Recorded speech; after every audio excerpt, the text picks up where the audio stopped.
Savings பண்ணுங்கன்னு சொன்னாலே நிறைய பேர் சொல்ற பதில், சேவிங்ஸ் பண்ற அளவுக்குலாம் நான் சம்பாதிக்கலங்க அப்படின்னு நிறைய பேர் காரணம் சொல்றதுல தான் முதல்ல இருப்பாங்க. சேவிங்ஸோட இம்பார்ட்டன்ஸை நிறைய பேர் சேவிங்ஸ் பண்ணி அதை நிறைய யூஸ்ஃபுல்லா அதை யூட்டிலைஸ் பண்ணவங்கள்ட்ட நிறைய பேர்கிட்ட கேட்டோம்னா, இந்த அளவுக்கு சேவிங்ஸ் பண்றது இந்த அளவுக்கு கை கொடுக்குமா அப்படிங்கிறது ஆச்சரியப்படுற அளவுக்குலாம் இருக்கும். சேவிங் பண்ணலாம் அப்படின்னு முடிவு பண்ணாலுமே அதை எப்படி பண்றது அப்படிங்கிறது நிறைய பேருக்கு ஐடியா இருக்கு. வீட்டில் ஒரு உண்டியல் வச்சோ இல்லை ஏதோ ஒரு அக்கௌண்ட்ல பணத்தை போட்டு வச்சாலும் சேவிங்ஸ் பண்றதுங்கிறது பெரிய போராட்டமாக நிறைய பேருக்கு இருந்துகிட்டே இருக்கும். உண்டியல் போட்டு வைப்பாங்க, ஆனால் திருப்பி எடுத்து செலவு பண்ணுவாங்க. அது ஒரு சேவிங்ஸை பாதுகாக்கிறதுங்கிறது ரொம்ப ரொம்ப ஒரு சுத்தமான விஷயம். ஸ்கூல் ஃபீஸாக இருக்கலாம், மெடிக்கல் எமர்ஜென்சியாக இருக்கலாம், ஏதாவது விஷயத்துக்கு தேவைப்படும் போது கண்டிப்பாக நம்ம அதை எடுத்துருவோம். ஸோ அது எடுக்காம இருக்கிறதுக்கு, அது நம்ம கண்ணில் படாமல் இருக்கிற மாதிரியான ஒரு சேவிங்ஸ் பண்றதுக்கு நான் யூஸ் பண்ண ஒரு டெக்னிக் பற்றி சொல்றேன். எல்லார்ட்டையும் மேக்ஸிமம் ஒரு 2 அக்கௌண்ட் இல்லை 3 அக்கௌண்ட் மேக்ஸிமம் எல்லார்ட்டையும் ஒரு ஏதோ சுச்சுவேஷன்ல நம்ம ஓப்பன் பண்ணிடுவோம். அப்போ நம்ம ரெகுலராக யூஸ் பண்ற அக்கௌண்ட் பார்த்தீங்கன்னா 1 or 2 அக்கௌண்ட்ஸ் தான் இருக்கும். இப்படி ஒரு அக்கௌண்ட் உங்கள்கிட்ட இல்லை அப்படின்னா புதுசாகவே ஒரு அக்கௌண்ட் ஓப்பன் பண்ணுங்க.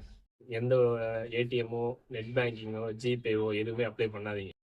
என்கிட்ட அதே மாதிரி ஒரு 4 அக்கௌண்ட் இருந்துச்சு. அந்த 4 அக்கௌண்ட்ல ஒரு அக்கௌண்ட்டுக்கு ஏடிஎம் கிடையாது, ஜிபேல ஆட் பண்ணலை, அதுக்கு நெட் பேங்கிங் கிடையாது, எந்த ஃபெசிலிட்டியுமே இல்லை. ஸோ அந்த பேங்க் அக்கௌண்ட்டை நான் அப்படியே வச்சிருந்தேன். நான் ரெகுலராக யூஸ் பண்ணுற அக்கௌண்ட்டில் இருக்கிற 2 பேலன்ஸை போய் எப்பயாவது செக் பண்ணுவேன். செக் பண்ணும்போது ஒரு 1500 அந்த மாதிரிலாம் ரவுண்ட் அமௌண்ட் எப்போதும் மேக்ஸிமம் எல்லார் அக்கௌண்ட்லையும் இருக்காது. ஒரு 150, 160 அப்படிங்கிற மாதிரி ஏதோ ஒரு பர்டிகுலர் அமௌண்ட் வந்து இது இப்படி நம்மள்கிட்ட காட்டும்.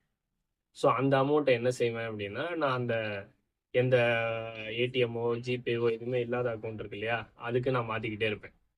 ஒரு ஸ்டேஜுக்கு மேலே அந்த அக்கௌண்ட்ல ஒரு பணம் வந்து சேர்ந்துக்கிட்டே வரும் அப்படின்றதுனால நம்மளால அதை டக்குன்னு எடுக்க முடியாது. இப்போ பேங்க்ல போய் நம்ம விட்ரா ஸ்லிப் போட்டு தான் எடுக்க முடியும். ஸோ நம்ம அதில் அனுப்புகிற பணம் எல்லாம் சேர்ந்துக்கிட்டே வரும், நம்ம எவ்வளோ சேர்த்தோன்றது மைண்ட்லேயும் இருக்காது.